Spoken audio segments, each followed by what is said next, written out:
যে কোনো ভূতের সিনেমা থেকে দর্শকের দুটো জিনিস এক্সপেকটেশন থাকে। আরে কেনা কে চাতে হো? একটা হচ্ছে সেই সিনেমাতে ভূত থাকবে মানে আমরা ভয় পাবো, আর 2 নম্বর হচ্ছে থ্রিল থাকবে।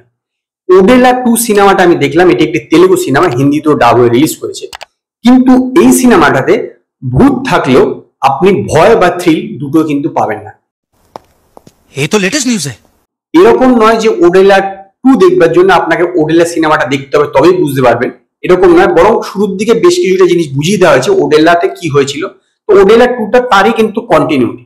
তো এর গল্প হচ্ছে, ওডেলা বলে একটি গ্রাম ছিল, সেখানে তিরুপতি বলে একজন লোক ছিল। সে কি করতো, যে বিবাহিত যারা স্বামী স্ত্রী তার মধ্যে সেই ফুলসজ্জের রাতে সেই স্বামীকে মেরে স্ত্রীকে রেপ করে মার্ডার করে দিত, এবং তাকে তার স্ত্রী খুন করেছিল। মানে তার যে তিরুপতি স্ত্রী তাকে মেরে ফেলেছিল এবং সেই জন্য তার জেল। তো তিরুপতির যখন দেহটা এখানে নিয়ে আসে ওডেলা গ্রামে, তো তারা এই গ্রামের সবাই ঠিক করে একে স্বাভাবিকভাবে মৃত্যু দেওয়া হবে না, মানে কবর দেওয়া হবে না। তারা কি করবে, একে বসন্ত দণ্ড দেবে। তার মানে তার আত্মাটা সেইখানে রয়ে যাবে, সেখান থেকে আর মুক্তি পাবে। তো এর ফলে কি হয়, সেই তিরুপতি আত্মাটা সেখানে থেকে যায়, এবং তিরুপতির আত্মাটা একদিন পুরোহিত এবং গ্রামের যে সরপঞ্চ আছে তার উপর ভর করে 2 জন এরকম নববিবাহিত স্ত্রীকে রেপ করে মেরে দেয়, এবং তাকে বাঁচানোর জন্য এই গ্রামের লোকরা তামান্না ভাটিয়ার কাছে যায়, তামান্না ভাটিয়ার ক্যারেক্টারটার কাছে যায়, এবং তারপরে কিভাবে সে এসে এই গ্রামকে ভূত মুক্ত করে বা তিরুপতি থেকে মুক্তি দেয়, সেটি হচ্ছে এই সিনেমার গল্প। क्या बात है सर, क्या बात है सर, क्या बात, ये बात है, अरे सर क्या बात। তো এই সিনেমাটা যখন স্টার্টিং হচ্ছে, একদম স্টার্টিং সিনটা দেখবেন যে একটা বাচ্চা মেয়ে একটা মুন্ডু হাতে নিয়ে হেঁটে হেঁটে আসছে রেল লাইন ধরে, এবং তারপরে এসে সে এই থানার মধ্যে মুন্ডুটাকে রাখছে। সেই সিনগুলো কিন্তু ভয়ানক, এবং শুরুটা যেভাবে ইন্টারেস্টিং ভাবে শুরু হয় বেশ কিন্তু ভালোই জমছিল। কিন্তু যেই তামান্না ভাটিয়ার এন্ট্রি হলো, সিনেমাটা পুরো একদম ডাউন হতে হতে মাটির নিচে গেল।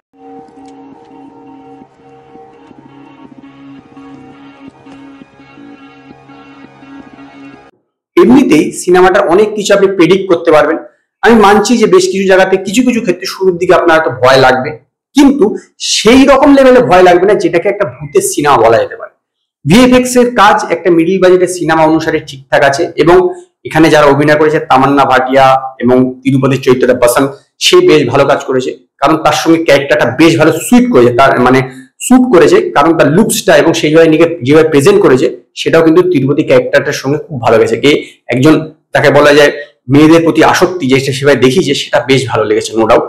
কিন্তু বিষয়টা হচ্ছে এর যে গল্পটা না অনেকটা বেশি প্রেডিক্টেবল, এবং একটা লাইনের গল্প, জাস্ট সে ভূত হয়ে বিভিন্ন দুজনের হাতে মানে চাপছে, দেহের ভিতরে আসছে, এবং তারপর তারা কাণ্ড কারখানা ঘটাচ্ছে এবং তাকে বাঁচাতে আসছে। এই সিম্পল একটা স্টোরি। স্টোরিটা স্ক্রিন প্লে সেরকম কিছু নয় যে খুব বেশি টুইস্ট অ্যান্ড টার্ন থাকবে যেটা আমরা আনপ্রেডিক্টেবল হবে, বরং অনেক বেশি প্রেডিক্টেবল। এবং তামান্না ভাটিয়া আসার পর থেকে এই মনে হচ্ছে না একে অপরের সঙ্গে যুদ্ধ টাইপের এরকম হচ্ছে, বিষয়টা একটা প্রতিশোধের খেলার মতন জায়গা থেকে দাঁড়িয়ে গেল, যার ফলে কি হলো না যে ভূতের যে ভয়টা এবং যে থ্রিলটা সেটা কিন্তু চলে গেল। এবং সেই জন্যই না এই যে ওডেলা 2 সিনেমাটা সেরকম হতে জমেনি। ওডেলাটা যেরকম জমেছিল, এইটা যেন আনএক্সপেক্টেড ছিল, সেই জিনিসটাকে আবার ফেরত আনার ফলে, মানে বলেন না যে একটা লেবু বেশি কচলে ফেললো সেই রকম হলো, যার ফলে বিষয়টা তিতো হয়ে গেছে।